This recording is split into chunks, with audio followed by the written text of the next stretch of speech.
అన్నయ్య నువ్వు పిలిస్తే చెల్లిలా జన్మనెత్తాను.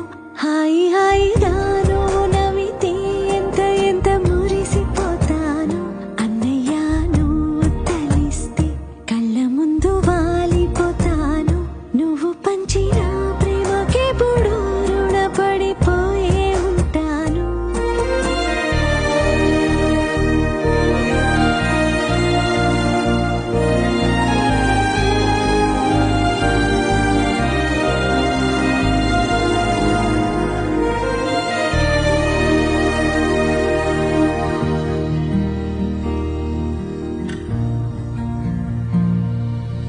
నా కోసం వెతికి వెతికి